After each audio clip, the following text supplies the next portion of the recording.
BRS శ్రేణులకి KCR శుభవార్త చెప్పారు. ఈ నెల 29 నుంచి తెలంగాణ అసెంబ్లీ సమావేశాలు స్టార్ట్ కాబోతున్న నేపథ్యంలో నిన్న ఎర్రవెల్లి ఫామ్ హౌస్ లో బీఆర్ఎస్ పార్టీ ముఖ్య నేతలతో సమావేశం నిర్వహించిన కేసీఆర్ తాను అసెంబ్లీకి వస్తానని చెప్పి గ్రీన్ సిగ్నల్ ఇచ్చారట. అయితే 2 ఏళ్ల తెలంగాణ రాష్ట్ర కాంగ్రెస్ పార్టీ ప్రభుత్వంలో అసెంబ్లీకి వచ్చి ప్రభుత్వం పైన ప్రశ్నల వర్షం కురిపించి కడిగి పారేసిన దాఖలాలు లేవు. సో కేసీఆర్ వచ్చిందే 2 సార్లు, ఒకసారి ప్రమాణ స్వీకారానికి, మరోసారి బడ్జెట్ పద్దులు ప్రవేశపెడుతుండగా వచ్చి ఆ కాగితాలు తిరిగేసి చూసారు, కానీ ఎక్కడ కూడా మాట్లాడిన దాఖలాలు లేవు.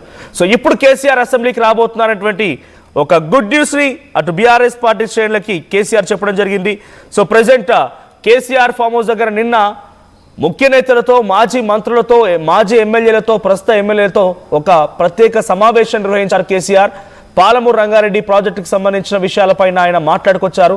సో పాలమూరు రంగారెడ్డి ప్రాజెక్టు పనుల విషయంలో ఎటువంటి చొరవ తీసుకో, ఎటువంటి ఉద్యమాలకు తెరలేపాలనే విషయం పైన ఆయన మాట్లాడడం జరిగింది. సో ఎటువంటి ప్రజా ఉద్యమాలకు తెరలేపాలి, ప్రజా ఉద్యమాలు ఎలా ముందుకు తీసుకెళ్ళాలి, మళ్ళీ ప్రజల్లో ఎలా అందుబాటులో ఉండాలనే విధంగా పార్టీ నాయకులకి దిశానిర్దేశం చేశారు నిన్న. సో కేసీఆర్ అసెంబ్లీకి రాబోతున్నారనేటువంటి ఒక గ్రీన్ సిగ్నల్ అయితే పార్టీ నేతలతో ఇచ్చినట్టుగా తెలుస్తోంది. మరి నిజంగానే గతంలో కూడా వస్తారు, రేపు వస్తారు, ఇంకో గంటకు వస్తారు, కేసీఆర్ ఎర్రవెల్లి ఫామ్ హౌస్ నుంచి బయలుదేరుతున్నారు అనేటువంటి చర్చలు జరిగినప్పటికీ ఆయన చివరాకని అసెంబ్లీ వరకు కనిపించలేదు, అసెంబ్లీలో ఏనాడు హాజరు కాలేదు. మరి ఇప్పుడు కూడా అటువంటి సిచ్యువేషన్ ఉంటుందా, కేవలం మాటలకే పరిమితం అవుతుందా, నిజంగానే కేసీఆర్ ఫామ్ హౌస్కి వస్తాడా చూడాలి. మా ప్రతినిధి మధు ఉన్నారు ఫోన్ లైన్లో. Madhu, so KCR farm house నుంచి బయటికి వచ్చి అసెంబ్లీ సమావేశాల్లో హాజరు కాబోతున్నారు అనేటువంటి ఒక మాట బీఆర్ఎస్ నేతలు చెప్తున్నారు. బీఆర్ఎస్ పార్టీ ముఖ్య నేతల సమావేశంలో ఆయన గ్రీన్ సిగ్నల్ ఇచ్చారట. ఈసారి నిజం కాబోతోందా? ఈసారి కేసీఆర్ చాలా పక్కాగా ఛాలెంజింగ్ గా తీసుకున్నారా, బయటికి రాబోతున్నారా? అంటే తెలంగాణ రాష్ట్రానికి సంబంధించి గతంలో ఉమ్మడి ఆంధ్రప్రదేశ్ నుంచి ఇప్పటి వరకు కాంగ్రెస్ అన్యాయం చేస్తూ పోతా ఉంది. తెలంగాణకు న్యాయం చేసే ఏకైక పార్టీ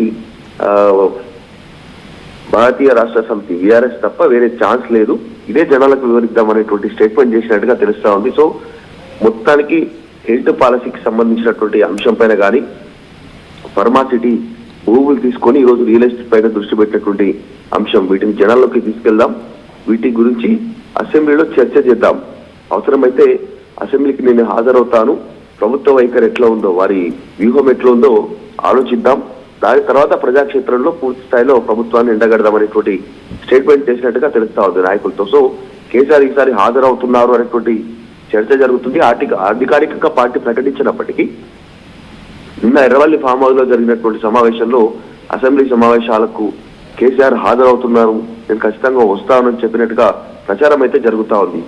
బాగా అధికార పార్టీ అనుసరించేటువంటి వ్యూహంపై బీఆర్ఎస్ ఎట్లా వాటిని అడ్డుకోవాలి, ఏ రకంగా జనాలకు తీసుకెళ్లాలనేటువంటి నిన్న హాజరైన నాయకులతో మాట్లాడారు. దాంతో పాటు పాలమూరు రంగారెడ్డికి సంబంధించిన ప్రాజెక్టు విషయంలో ఎట్లా పోవాలి ముందుకి బహిరంగ సభలు అనేటువంటిది చర్చించినట్టుగా తెలుస్తా ఉంది. సో మొత్తానికి కేంద్ర రాష్ట్ర ఈ 2 ప్రభుత్వాల వైఖరితో తెలంగాణకు నష్టం జరుగుతుంది, ఇదే మనం వివరించాలి గ్రౌండ్ లో ప్రజలకు. దీనికి సన్నద్ధంగా పాలమూరు రంగారెడ్డి ప్రాజెక్టు అంశంపైన కూడా అసెంబ్లీ సమావేశాల తర్వాత మహబూబ్ నగర్ సంబంధించినటువంటి సమీపంలో భారీ బహిరంగ సభ నిర్వహించాలి, తర్వాత నల్గొండలో, తర్వాత రంగారెడ్డిలో భారీ బహిరంగ సభలు ఏర్పాటు చేయాలి, నేనే హాజరవుతాను, నేనే వివరిస్తాను జనాలకు అనేటువంటి చెప్పినట్టుగా తెలుస్తా ఉంది. మొత్తానికి కాంగ్రెస్ పార్టీ నుంచి మొదటి నుంచి తెలంగాణకు నష్టం ఉంది, ఇప్పుడు మొదటికే ముప్పు వచ్చింది, మోసం వచ్చిందని చెప్పడమే ఈ ప్రధాన ఉద్యమంగా దానికి దృష్టి పెట్టినట్టుగా తెలుస్తాం. సో గ్రౌండ్ లో పాలమూరు రంగారెడ్డి ప్రాజెక్టు విషయంలో కూడా గతంలో కేసీఆర్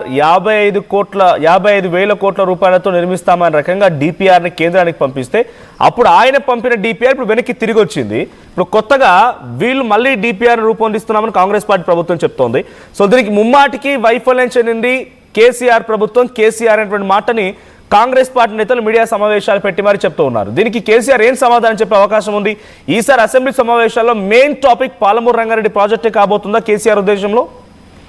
ఎగ్జాక్ట్లీ పాలమూరు రంగారెడ్డి ప్రాజెక్టు పైన పవర్ పాయింట్ ప్రజెంటేషన్ కి బీఆర్ఎస్ అధికార పార్టీ పైన ఒత్తిడి చేస్తా ఉంది, ప్రభుత్వానికి అనుమతి ఇవ్వాలనేటువంటి డిమాండ్ చేస్తా ఉంది. ఎందుకంటే అధికార పార్టీ ఈసారి పవర్ పాయింట్ ప్రజెంట్ చేద్దామనేటువంటి అసెంబ్లీలో ఒక సూత్రప్రాయ నిర్ణయానికి రావడంతో మాకు కూడా అవకాశం ఇవ్వండి, మీరు చెప్పిన తర్వాత మేము కూడా పవర్ పాయింట్ ప్రజెంటేషన్ అసెంబ్లీలో ఇస్తామనేటువంటి స్టేట్మెంట్ ఇస్తాం. ఒకవేళ అసెంబ్లీ సభలో అవకాశం లేకపోతే బయట పవర్ పాయింట్ ప్రజెంటేషన్ ఇవ్వడానికి బీఆర్ఎస్ సిద్ధమవుతుంది. దీనికోసం డిమాండ్ చేయాలి ప్రభుత్వాన్ని అనేటువంటి అంశం కూడా కేసీఆర్ నిన్న జరిగినటువంటి సమావేశంలో చెప్పినట్టుగా తెలుస్తా ఉంది. రాష్ట్రంలో రైతాంగానికి సంబంధించినటువంటి అంశాలపైనే ఎక్కువగా ఫోకస్ చేయాలి. ఎరువులు దొరకట్లేదు, తర్వాత రైతులకు బోనస్ ఇవ్వట్లేదు. ఈ మధ్య కాలంలో ఫార్మాసిటీ భూములకు సంబంధించినటువంటి విషయంలో కానీ, హెల్త్ పాలసీ కానీ, వీటన్నిటిపైన చర్చ చేద్దాం, పట్టుబడదాం. విద్యార్థులకు ఫీజు రియంబర్స్మెంట్ వస్తలేదు, ఉద్యోగులకు రిటైర్ ఉద్యోగులకు ఇంకా సమస్యలు ఉన్నాయి. వీటన్నిటిపైన కూడా చర్చ చేద్దాం అనేటువంటిది కేసీఆర్ సూత్రప్రాయంగా చెప్పినట్టుగా తెలుస్తావచ్చు. మొత్తానికైతే పాలమూరు రంగారెడ్డి ప్రాజెక్టు అంశం పైన నిర్వహించే భారీ బహిరంగ సభతో పాటు అసెంబ్లీలో ఎట్లా ముందుకు పోవాలి, గవర్నమెంట్ ఎట్లా కార్నర్ చేయాలనేటువంటి దానిపైనే ఫోకస్ చేస్తున్నట్టుగా తెలుస్తా ఉంది. రైట్, అంటే ఇప్పుడు కేసీఆర్ ముఖ్యంగా వస్తోంది పాలమూరు రంగారెడ్డి ప్రాజెక్టు గురించి అనేటువంటి ఒక చర్చ చాలా ప్రధానంగా మొదలైంది. బీఆర్ఎస్ పార్టీ శ్రేణులు కూడా దీనిపైన దిశానిర్దేశం చేస్తున్నారు.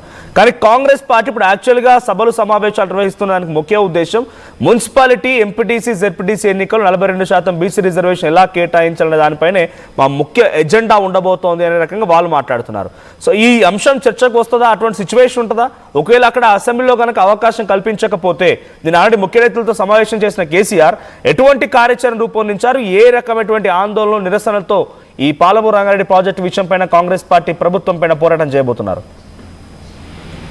అంటే ప్రభుత్వం నుంచి ప్రతిపాదన ఉంది. ప్రతిసారి డైరెక్ట్ గా ముఖ్యమంత్రి రేవంత్ రెడ్డి మాజీ ముఖ్యమంత్రి కేసీఆర్ ని పిలుస్తా ఉన్నారు అసెంబ్లీకి రావాలంటూ.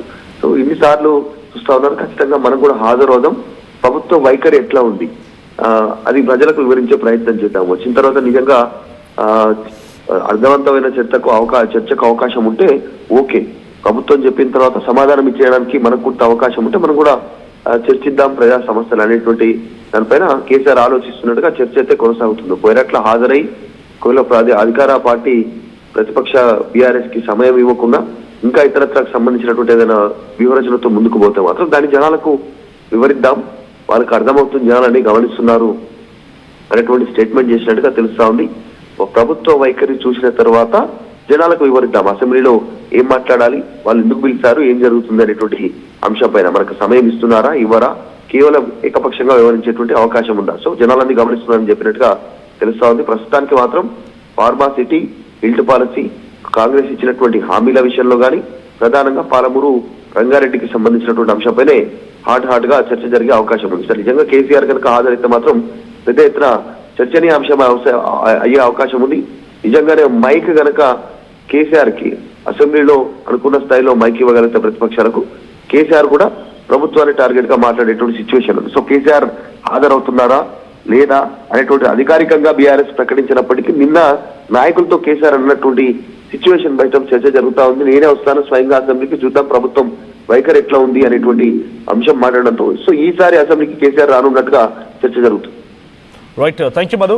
సో నిన్న కేసీఆర్ ఫామ్ హౌస్ లో పార్టీ ముఖ్య నేతలతో సమావేశం జరిగింది. పాలమూరు రంగారెడ్డి ప్రాజెక్టుకి సంబంధించిన విషయం పైన మాట్లాడుతూ ఆయన ఇక ఆల్టర్నేట్ ఏం లేదు, కాంగ్రెస్ పార్టీ ప్రభుత్వం పైన ప్రజల్లో చాలా వ్యతిరేకత వచ్చింది, మనమే ఆల్టర్నేట్, తెలంగాణ రక్షించుకోవాలన్న మనమే, తెలంగాణని కాపాడుకొని అభివృద్ధి పదంలో ముందుకు నడిపించాలన్న మనమే ఆల్టర్నేట్గా ఉన్నాం, ప్రజలు మమ్మల్ని కోరుకుంటున్నారు, కానీ మీరు పని చేయాలంతే, పబ్లిక్లో ఉండండి, ప్రజలకు అందుబాటులో ఉండండి, వాళ్ళ సమస్యలు గమనించండి, కాంగ్రెస్ పార్టీ ప్రభుత్వం పైన పోరాటం చేయండి, క్షేత్రస్థాయిలో అందుబాటులో ఉండండి, అంతేగాని హైదరాబాద్కి పరిమితం కాకండి అంటూ కూడా ఒక రకంగా చివాట్లు కూడా పెట్టారట.